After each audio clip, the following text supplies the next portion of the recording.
welcome to 49ers in 5, your daily update on everything happening with the team that you need to know. I'm Rob Stats Guerrera. Today is Monday, October 10th, 2023. Here's what's happening with your San Francisco 49ers. Forgive my voice, by the way. This is what happens when you're cheering your head off at Levi's on Sunday night. We will get to Micah Parsons still trying to talk that trash in a minute, but we have to begin today, as we always do, with the injury report. And the news continues to be very good for the 49ers. Aaron Banks was the only major injury coming out of the game on Sunday night. Kyle Shanahan said yesterday he has a mild shoulder strain and is day-to-day. They initially thought it was a biceps injury, so that would have been much more scary and serious. So this is very good news. Also, Elijah Mitchell continues to be day-to-day with that knee injury. Obviously, he did not play on Sunday night. Now, we all know how the game turned out. Of course, 49ers dominating the Cowboys. Yet here was Micah Parsons on his podcast for Bleacher Report. George Kittle had 3 touchdowns on us, and he posted this thing to IG. He said, F Dallas. I just feel like he's making it way more personal than it had to be. Kittle's my guy, but I'm going to say this. Laugh now, cry later. We got something for that. Just trust. If we see them again, just trust. And we're going to put it just like that. I ain't going to put too much on it. You're going to make it personal. We can make it personal. That's cool. Oh, really, Micah? Your team got their doors blown off, but now you're really mad? The T-shirt is what's got you feeling some kind of way? Spare us. Keep trying to talk that talk, but we know when the rubber meets the road, you get your ass handed to you. And that's not bragging. That's just the facts. Now, let's get to more 49ers-centric news, please. Kyle Shanahan talked to the media on his conference call yesterday, and we have officially reached the point in the season where Kyle's getting questions about the team being too good and feeling themselves too early in the season. Definitely aware of that, the question and how that could happen, but it's honestly been really easy with our guys.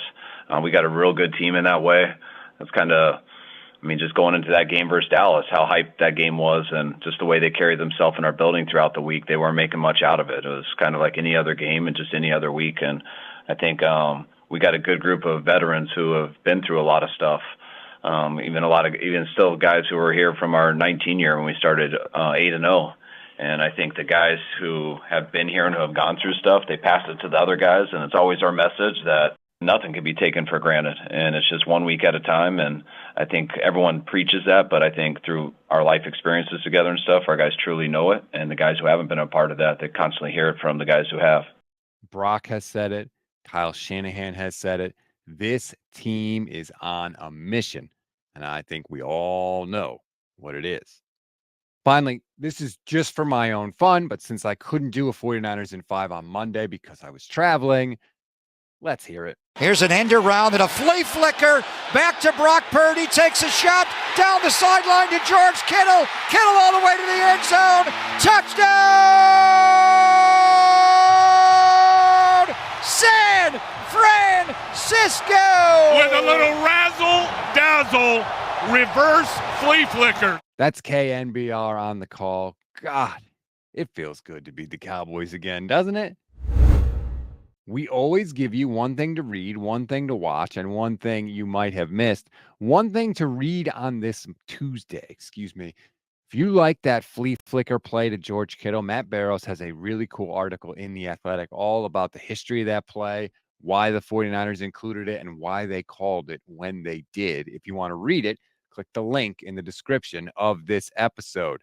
One thing to watch, new defensive lineman Randy Gregory should be meeting the team this week. He's flying in. He's going to get with defensive line coach Chris Kasarik, and they are going to try to get him up and running to be able to participate on the field against the Browns this Sunday.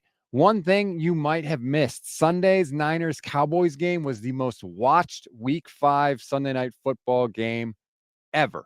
It averaged just over 26 million viewers and peaked at about 30 million viewers in the second quarter. This just in. National audiences like Cowboys-Niners. And you know what? I think they like when the Niners kick the tar out of them too. But that's just me. That's a wrap on today's 49ers in 5. Please rate, review, and follow the Gold Standard Podcast Network. Stay tuned for the Bully Ball Podcast with Steph Sanchez and Jason Aponte. Bright and early, 7:45 a.m. Pacific time.